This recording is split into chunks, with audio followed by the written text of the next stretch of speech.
Hello, everybody, and welcome to the North American Star League Division number 3, week number 3. A lot of threes in there. Now, you're looking at me and you're thinking to yourself, where is the other guy? Where's that Greetorp fella? Well, couldn't join us for the pregame show just today, so you will be having an intimate discussion with me on StarCraft 2, and that's quite all right. I feel like I can discuss StarCraft 2 at length and keep you guys entertained, even though this microphone's running up against my face. Anyways, let's do some introductions. If you do not know who I am Jeff In Control Robinson. I will be your friendly host for this evening. This is the pregame show, so if you are sitting there with your bucket of popcorn and your soda pop and you're wondering where the heck are the games, tune in another 25-30 minutes or so at the top of the hour, and you will be able to enjoy some amazing games, as will I, because I can't wait to do that. But for right now, we're going to discuss the players and the maps and just talk about what today should look like going into it. So for those of you that like to know a little bit of background story and what's going on, that's what we do here. So thank you for tuning in. Go ahead and get into it. We're going to talk about the players that are playing today, the maps, and then we're going to break down each matchup and discuss what we can kind of expect and what to look for in each of those matchups. So the players are going to be DDE from Six Jacks versus Naniwa. We're going to have OGS Nada versus Mao's Straylock. Ooh, I am excited. Then FXO Moonglade versus Evil Genius's Axslav. Fnatic MSI Kawaii Rice versus Root Gaming Slush. And then the Little App Factory's Team Liquid Hey Pro versus Startail Squirtle. So those will be our players for the day. Now let's go ahead and talk about the maps. And all these maps, we have played all these maps. So we have seen them, so I'm not going to sit here and belabor them into the ground. But it is worth mentioning kind of how they function, especially in today's playgroup. What can we expect from these maps? What are interesting matchups? That kind of stuff. So the maps in order are going to be Terminus Re, Crossfire SE, and then Backwater Gulch to round it out. So with that first map, Terminus Re, this is quite interesting actually. This is our big macro map. This is the map where your natural bleeds into a second natural, if you will, which means that you have 3 bases readily available to you. Obviously the one you start with, and then again the 2 natural expansions. That encourages macro play, and here at the North American Star League there's been a bit of a trend.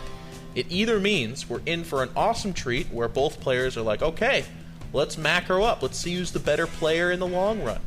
Or there's one guy who says, you know what, I think he's macroing up, I'm going to cheese the crap out of that guy. They turn into a giant quesadilla, if you will. And we've seen a healthy mix of both of those reactions, which kind of makes for fun play. Both for me as a commentator and for you guys as spectators. I don't know what to expect going into it. Certainly, with this playgroup, you look at a player like Slush and you say, okay, Slush loves to hit those timings. He loves to be aggressive. Some people would even call him a little bit cheesy. But I've seen that guy play super big macro games as well. So you kind of don't know what to expect. And if we don't know what to expect, to a certain extent, do the players not know what to expect? That's where I want to look. I want to look at Fnatic MSI Kawaii Rice versus Slush on this map in particular. I think both players have a tendency to be hyper-aggressive. We looked at, well, not looked at, but we saw Fnatic MSI Kawaii Rice taking on Team Liquid Hey Pro and doing quite well on Backwater Gulch in particular with his aggression. Now, of course, Backwater Gulch is a smaller map, and we'll get to that in just a moment, which does encourage more aggression, but still I think Kawaii Rice's playstyle, and even just the ZVT matchup, kind of encourages that aggression. Baneling, Ling, Keurig style, just Mutalisk Harass, and then the Terran responsive Marine Tank. Those are all fairly aggressive tendencies as opposed to some of the other matchups that encourage more passive or macro play. So I'm actually really excited for that matchup. Kawaii Rice loves him a good TVZ. That's kind of what his... that's his specialty. I think we could safely say that. No, you know what I'm doing? I'm bleeding into the matchup a little too heavily. I guess as the map pertains, I'm interested to see how it goes with it being a macro or aggressive game. I'm going to predict, I'm going to put myself on the line here, Slush goes for a Roachling Baneling bust. So it's going to be like a 2.5 base timing. We'll see. We'll see. I'll either look like a fool or look super awesome. But we'll have to wait and see. Now, the next map is going to be Crossfire SE. And this is a great map for round number 2, or match number 2, I suppose, in these best of 3s. I feel like this map has a lot of particular playstyle specified to this map, meaning because it's so plateaued and there's so much raised ground, a lot of ramps, a lot of windy, turny areas, a lot of players play a more map control oriented style, meaning they're looking to secure spots or locations on the map and then gain advantages from there. It could be an expansion, or it could be applying pressure to an opponent's expansion, or even lying in wait for a big trap. A huge concave is capable on some of these raised grounds, but also narrowed areas are great for things like the Protoss Death Ball, which is why I think some interesting matchups are going to be right off the bat. DDE versus Naniwa. This is game number 2. A lot of Terrans really like to go Marine. Well, okay, it's series number 1, but the map is number 2, to make sure I'm not confusing people, because I just confuse myself, and that happens from time to time. But Terrans love to go Marine Tank on this map, and Protosses almost have to go Colossus in response to that. There just simply isn't any other, well, not as much of an economical response to the mass Marine style, especially with that timing. So it'll be interesting to see how Naniwa reacts to that. Either he's going to be aggressive or passive with it, or whether or not DD will even oblige that style. Actually, in the last week, we saw people doing other things than Marine Tank on that map, and I believe it was to higher degrees of success. So the map could be evolving before our very eyes. But a couple of the big points I want you to look for is that map control style, but then also the expansion control, I guess we could call it. All the expansions beyond the natural are fairly difficult to obtain. There's the lower right and top left expansions that both have double entry points, but also are fairly open and a long ways away from the main/natural. So it means if you expand there, you kind of have to extend yourself to a certain extent, and that puts you in a vulnerable position where you have to both defend here and your natural, and sometimes equally so. So it'll be interesting to see how that kind of functions in the game. Is that the tipping point for either success or failure? We'll have to see. But also, this map does feature high yield expansions. Again, very vulnerable, but they typically are. But if they're able to secure those expansions, they do give a lot of map positional advantages and, of course, the economic advantage. But again, I'm just kind of excited to see how they function in the matchups, because I feel like this map has a lot to offer in terms of, if you want to be a passive player, sure, this is a great map for you. If you want to be an aggressive player, absolutely, this is a map that offers some options there as well, with those expansions being so far away from the main/natural. Now, to round out the map pool, we are going to have Backwater Gulch. And this is something, actually, we've seen it in this 3 slot before. This is a bit of a repeat. And it's an interesting map just in the sense that it's not in any other tournament circuit. Nobody else is practicing Backwater Gulch for any GSL or MLG or TSL or anything, really. So it's kind of cool that the North American Star League has a monopoly, at least at this time, on a map that is pretty fun to play. I'm not going to lie. I mean, obviously, in close positions, well, quote-unquote close positions, but if your expansion is towards your opponent, you are at a disadvantage. But at the same time, all players know that going into it. And it's not the kind of positional imbalance where, like, on Steps of War, just certain races just flat out lost more because they just couldn't do anything about the rush distances between the two mains. I like that kind of function, because what I think that is it represents a staple aspect of StarCraft 2. There is a luck factor. There is an imbalance factor, if I can dare say that word without too many people yelling at me. Since the days of Brood War, we've had maps that are just flat out terrible for X race and great for Y race. So it absolutely does happen, and it's almost a naive utopian perspective to think, well, there can be a map that's absolutely perfect for everybody at all times. I think that is a bit arbitrary and unrealistic to try to obtain. So I like a map like Backwater Gulch, which gives us a little bit of flavor with that luck/imbalance factor, but not so much so that if a person spawns that location, we almost have to apologetically go, well, you know, they had a great run, but in that game number 3, luck just had it the other way. There can be disadvantages, there can be challenges, and I think it makes it that much better when a player rises above it. So look to that kind of map positional, just almost luck factor for this game number 3 and how people react to it. If the player is completely ignorant to it and just surrenders themselves to fate, then okay, you know, that's too bad. I think they underplayed the position. But if there's that player that says, okay, I know what's at stake, I know what's up, and I'm gonna overcome this, then damn it, that's awesome. And I can't wait to see how that functions. Now, the other cool aspects about this map that I do want to talk about are the towers are extremely relevant. They're both in the middle of the map. There's only 2 of them, but they reveal almost everything in the middle of the map. And on such a small map, if you can see the whole donut hole, if you will, then that's a huge advantage. That also gives a vision of the high yield expansions, which are extremely extremely vulnerable because they're pretty much just out smack dab in the middle of the... It would be like walking down the street and finding a bank vault in someone's yard. Like, this is really, really exposed. I wonder, like, do I open it? Yeah, you can, but it's also a highly contended for spot, meaning they care a lot about it as well. So I look to see a lot of battles and clashes occur around the high yield expansions, and I think that's going to be really cool to watch. Now, Backwater Gulch is our map number 3, so if it goes to map number 3, that means players are at 1-1 and everything is on the line. And in week number 3, it bears mentioning, things are starting to matter. I mean, right off the bat, we see a player like Naniwa, who right now is in striking distance from winning the frickin' TSL 3, okay? One of the biggest Star Leagues ever to be in existence in StarCraft 2. And he's 1-1 in his group. And that's kind of a... you can go either way with that. If you're 2-1, sure, okay, that's good enough. If you're 1-2, it's like, he's underperforming. What's wrong with him? He's not doing that great. So it'll be interesting to see how Backwater Gulch kind of has its hand in this fate. But keep in mind, the maps really do matter. Players know about them. They gotta be practicing them, so the players that look really refined, that's because they are. The players that don't, that's because they're not. Now let's go ahead and talk about the matchups a little bit. So we've talked about the maps, we've talked about who's gonna play.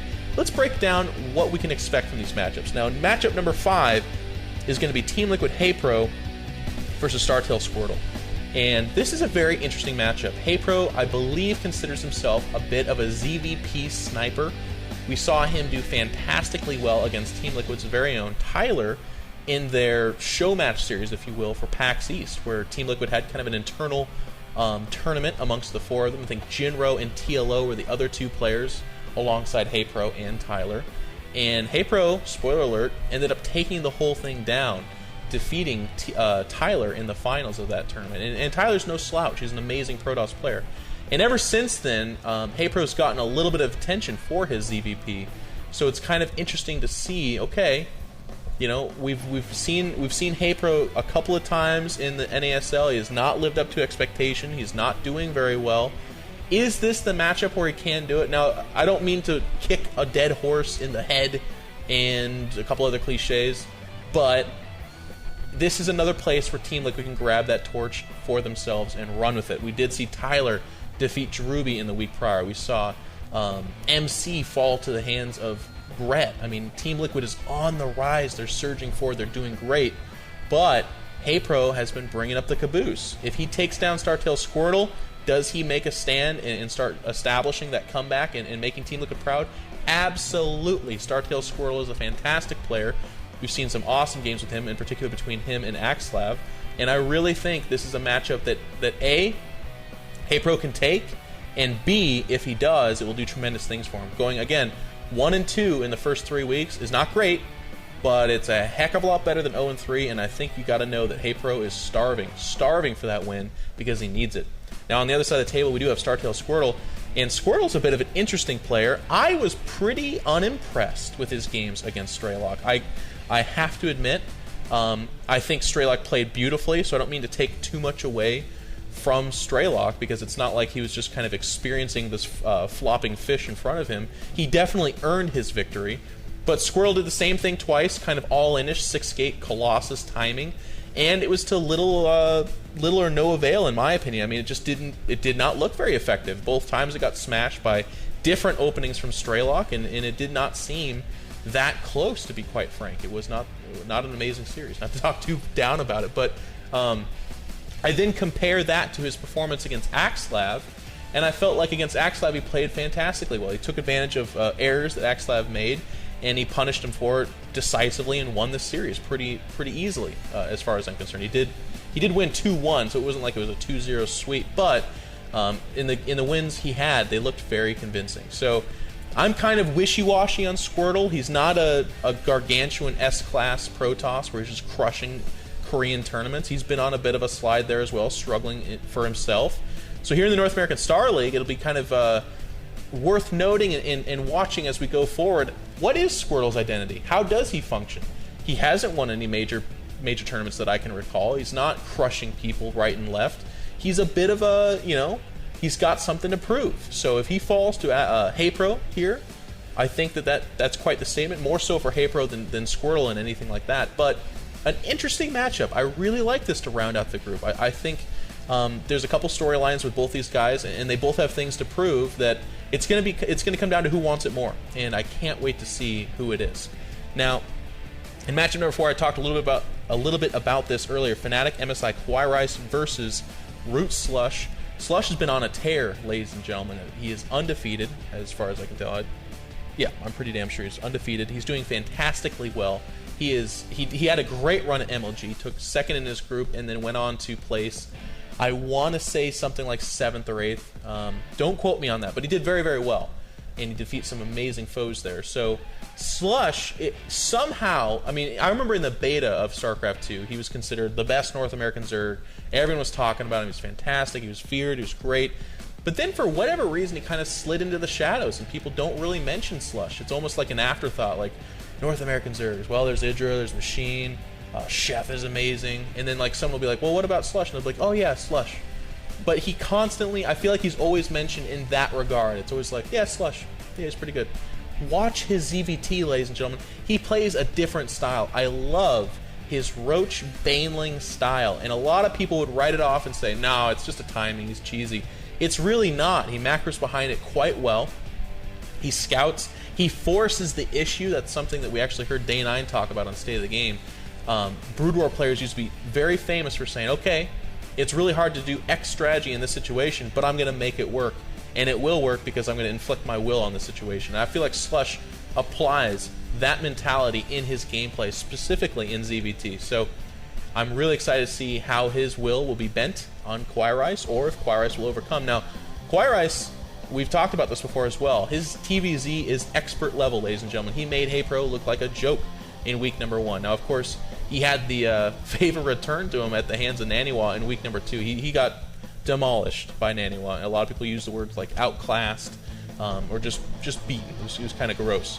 But if Kawhi Rice is going to rally back, it's got to happen here. He's got all his confidence in TVZ. That's definitely his favorite matchup. And he's going up against a player that it's not Nesty, it's not July Zerg, it's not Idra. It's a Zerg he probably considers fairly, not easy, that's certainly not the language I'm going for here, but more obtainably, he can beat him, is what I'm trying to get. He could probably beat him as far as Kawhi Rice is concerned. So, unfortunately, I don't have Greetorp to say, hey, what's Kawhi Rice been saying lately, but we'll just have to go ahead and assume. He's got confidence going into this, and he needs to, because that 1-1 in his group, again, it's that tipping point. Does he become 2-1, which is pretty good, or does he fall to 1-2, which is like, danger, Will Robinson, you got to recover. Now, in match number 3, we do have FXO Moonglade versus EG Axlav. Axlav is winless, and Moonglade is winless as well, falling to Nada and I believe Slush. So both these players do not want to be in the cellar. They don't want to be that guy that's gone winless through week 3, because that's a really tough place to dig yourself out of in just a 9-week tournament. Like, you know, you could go 6-3, but that's a huge comeback, right? It's very unforgiving from there. 5-4, does that get you into the playoffs? Probably not. Does 6-3 get you into the playoffs? Maybe, but you know, I mean, it's getting to that point where it's like, okay, everything super counts at this point in time, and both these players, okay, I'm not just saying this willy-nilly. It's not like we're just talking about any two random players. Axlav has been on fire, taking down the MVP for the Machinima Invitational. He was actually the Evil Geniuses MVP for the Gosu Coaching Premier League as well. He was the guy that had the best record. And he took second place in that Invitational tournament, defeating the likes of Select, and then losing to Kaz in the finals, actually. And just an amazing, amazing player. But in the North American Star League, he is not an amazing player. I'm not going to cross hairs here. He's done very poorly. He's 0-2. Now, he had a great game against Squirtle, and he did okay in his week number 2 matchup, but he definitely has room for improvement, and he's got to do it soon. It is now time. And that's got to be the same kind of application for Moonglade. Moonglade is a hero from Australia. He's considered one of the best foreign Zergs. He is in Korea competing for the GSL, and I feel like a lot of his accolades kind of come from, not to throw him under the bus, but fairly soft tournaments. He did take, I think it was first in the IEM-C server tournament, which he actually beat out a fantastic Chinese player and did quite well there. But so far in the North American Star League, not that impressed. Now, I don't mean that as to say he's not that great of a player, because certainly he is. Results speak for themselves, and just the amount of fervor that kind of surrounds him. People are very enthused about FXO Moonglade. But I will say, if he bombs out in the North American Star League, that's problematic for him, I feel. So this week number 3 matchup is hugely important. Of course, this all intensifies as we move forward. It's only going to get more and more pivotal, but this is the tipping point. If I could create almost an arbitrary threshold right now, I will. I'll say that if you go 0-3 in your group, you're not making the playoffs. It's not possible. 6-3 as the top 2 record in that group is fairly speculative, but certainly winning 6 matches in a row after losing 3 is fairly unrealistic to expect. So if either of these players has any hopes of progressing forward, it has to start in week 3, and I really look forward to see how that pans out. Now, in matchup number 2, we do have OGS Nada versus Mao Straylock. Again, I can't help but to mention this every time. I love TVT, and I can't wait to see how this goes down. Nada has been playing brilliantly, sitting at 2-0 in the group, taking out amazing games on these guys. He had a great series with Moonglade. Not to, I just got done ragging on Moonglade a little bit, but Moonglade played really well against Nada. Nada, unfortunately, looks like he's in beast mode on a continuous time frame. Like, his macro, please watch his macro. I'll do the best I can to deliver how important this is, but my god, man. The guy never exceeds over like 300 minerals for 30 minutes or something ridiculous. He's a monster. An absolute production monster. And on the other side of the table, we do have Straylock, who in the North American Star League has been slaying faces. Now, of course, we didn't get to see him in that first week, which was very unfortunate, but in week 2, he just flat out outplayed Squirtle. Outplayed him, 100%. That hidden expansion with the foresight to not take the second gas so it remains hidden. Just brilliant control, absorbing those attacks from Squirtle and then punishing for it. I can't wait to see how he does against OGS Nada. In fact, I'm not even going to talk anymore about it because I just really want to see how that pans out. Let's get to the games. ASAP, sirs. Now, in matchup number 1, we do have 6 Jacks DDE versus Dignitas Naniwa. Naniwa, again, the monster. We've talked about that. I really feel like he has a legitimate shot at winning the Team Liquid Star League, and that's quite a statement to make. But you know what? It becomes I become less of a prophet after he just smashed through MLG as well. It's like, okay, well, yeah, he's one of the favorites. But it's kind of cool to talk about a Swedish player that way. I mean, how often, when half the tournament is Korean, do you say, oh, the Swedish player is going to win that tournament? Not very often, but here we are, and we're saying it. So, Naniwa, certainly the favorite going into this. 6 Jacks DDE, not the favorite going into this. He's the underdog. He's one of the unknowns going into the North American Star League. A lot of people feel very strongly about him. He's kind of a polarizing figure in the sense that there's the people that know him and are like, oh yeah, he's great. He's one of the best North American Terrans. Or there's the people that don't, and they just they watch their, husky commentaries. They follow the major tournaments, and they're not seeing DDE.